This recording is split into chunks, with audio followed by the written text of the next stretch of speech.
Good evening everyone. শতাব্দীর কিচেনে আপনাদের সবাইকে স্বাগত জানাই। আজকের রেসিপি সম্পূর্ণ নিরামিষ থোড়ের ঘন্ট। বাঙালিদের ভীষণই পছন্দের এই থোড়ের ঘন্টটি খুবই সুস্বাদু একটা রেসিপি, এবং আমি কিভাবে থোড়ের ঘন্ট বানাই সেটাই আপনাদের সাথে আজকে শেয়ার করব। আর এই পদ্ধতিতে বানালে সবাই আপনার প্রশংসায় পঞ্চমুখ হবে, এই গ্যারান্টি আমি দিতে পারি। তাহলে চলুন শুরু করা যাক আজকের এই সহজ এবং সুস্বাদু রেসিপি। থোড়ের এই রেসিপির জন্য আমি এখানে একটা থোড় নিয়ে নিয়েছি।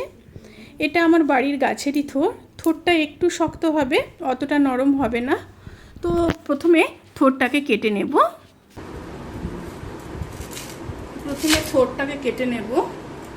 আর উপরের আঁশটাকেও ছাড়িয়ে নেব।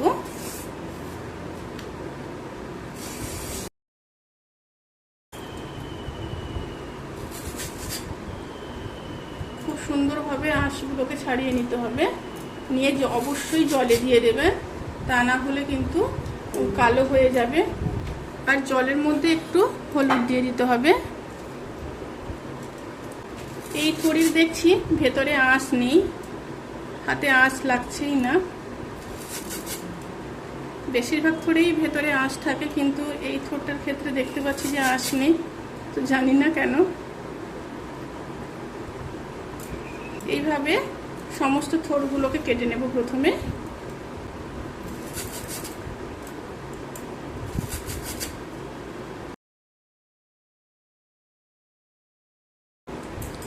সমস্ত থোড় কেটে নিয়েছি।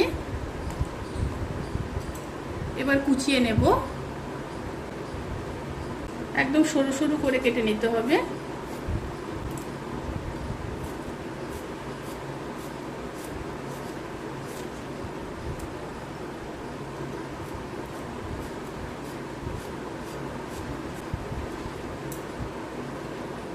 এইভাবে কিন্তু সরু সরু করে কেটে নিতে হবে। এইভাবে সমস্ত থোড়গুলোকে কেটে নিয়ে তারপর ফিরে আসছি। সমস্ত থোড়গুলো কাটা হয়ে গেছে। সাথে দুটো মিডিয়াম সাইজের আলু কেটে নিয়েছি। এখানে প্রায় 750 গ্রাম থোড় আছে। এবার সেদ্ধ করে নিতে হবে। তার জন্য আমি একটা প্রেসার কুকার নিয়ে নেব। আপনারা চাইলে নর্মাল কড়াইতেও কিন্তু সেদ্ধ করে নিতে পারেন। প্রেসার কুকারে থোড়গুলোকে দিয়ে দেব। প্রথমে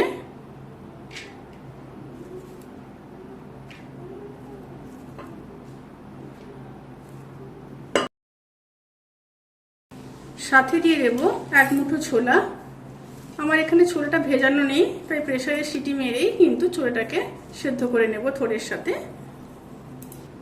আর দিয়ে দেব হাফ চামচ হলুদ গুঁড়ো আর খুব সামান্য লবণ। এবার অল্প জল দিয়ে দেব, প্রায় 150 ml মতো। জল দিয়ে প্রেসার কুকারের মুখটাকে বন্ধ করে দিয়ে প্রায় 3 থেকে 4টা সিটি দিয়ে নেব, কিন্তু অবশ্যই খেয়াল রাখবেন যেন 80% সেদ্ধ হয়ে যায়। এবার কড়াইতে সর্ষের তেল দিয়ে দেব, সাথে দুটো শুকনো লঙ্কা, একটা তেজপাতা, 4-5টা লবঙ্গ, দারচিনি আর 3টা থেতো করে রাখা এলাচ দিয়ে দিলাম। সাথে দিয়ে দেব হাফ চামচ গোটা জিরে। তেল থেকে যখন সুন্দর একটা স্মেল বেরোতে শুরু করবে, সেই সময় কেটে রাখা মিডিয়াম সাইজের দুটো আলু দিয়ে দেব।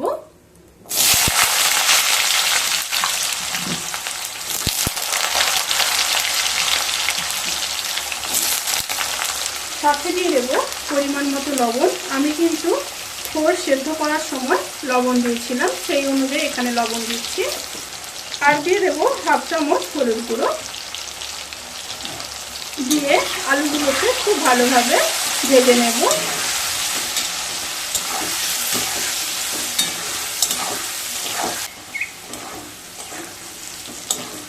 আলুগুলো যখন ভাজা ভাজা হয়ে আসবে, সেই সময় দিয়ে দেব রোস্টেড জিরে আর ধনের গুঁড়ো 1 চামচ। অবশ্যই কিন্তু রোস্টেড জিরে আর ধনের গুঁড়ো ব্যবহার করতে হবে। আর লঙ্কার গুঁড়ো দিয়ে দেব হাফ চামচ। সাথে দিয়ে দেব হাফ চামচ আদা বাটা। দিয়ে মশলাগুলোকে খুব ভালোভাবে কষিয়ে নেব।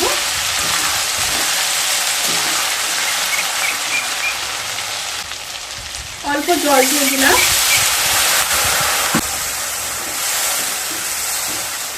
তাতে করে আর মশলা পুড়ে যাওয়ার কোনো সম্ভাবনাই থাকবে না। মশলার সাথে আলুটাকে খুব ভালোভাবে কষিয়ে নেব। মশলাগুলো যখন খুব ভালোভাবে কষানো হয়ে যাবে সেই সময় নারকেল কোড়া দিয়ে দেব।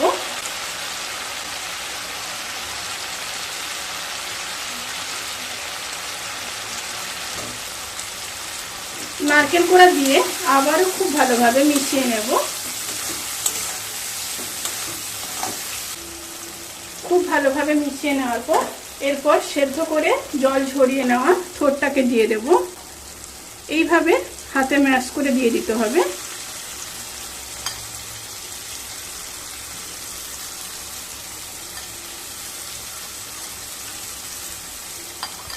সাথে ছোলাগুলোকেও দিয়ে দিচ্ছি। ছোলাগুলোও কিন্তু খুব সুন্দরভাবে সেদ্ধ হয়ে গেছে। এই দেখুন।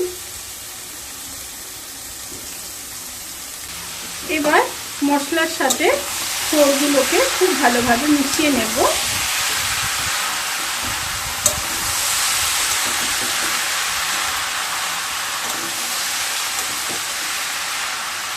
খুব ভালোভাবে মেশানো হয়ে গেছে। এবার ঢাকা দিয়ে লো স্টিমে 5 মিনিট হতে দেব। থোড়টা প্রায় হয়ে এসছে। এরপর খুন্তি দিয়ে এইভাবে মিশিয়ে নিতে হবে একটু।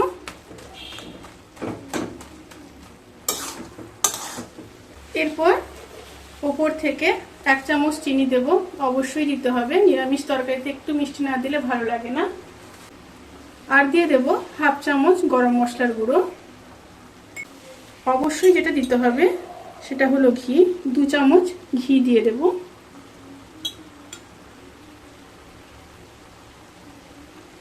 এবার ভালোভাবে মিশিয়ে নেব।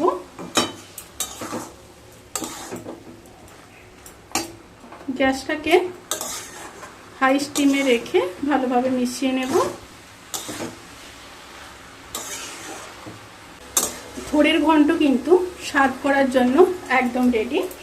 এবার গ্যাসের ফ্লেমটাকে অফ করে দিয়ে 10 থেকে 15 মিনিট স্ট্যান্ডিং টাইমে রেখে তারপর সার্ভ করব। ভিডিওটি কেমন লাগলো প্লিজ কমেন্ট করে জানাতে কিন্তু ভুলবেন না। যদি ভালো লেগে থাকে তাহলে সাবস্ক্রাইব করে পাশে থাকা বেল আইকন প্রেস করে নোটিফিকেশান অল করে রাখবেন। তাতে করে আমি যত রেসিপি দেব সমস্ত লিঙ্ক আপনাদের কাছে পৌঁছে যাবে। আপনারা সবাই ভালো থাকবেন, সুস্থ থাকবেন, সাবধানে থাকবেন। আজকের মতো এই পর্যন্ত। পরের ভিডিওর জন্য অপেক্ষা করুন। টাটা।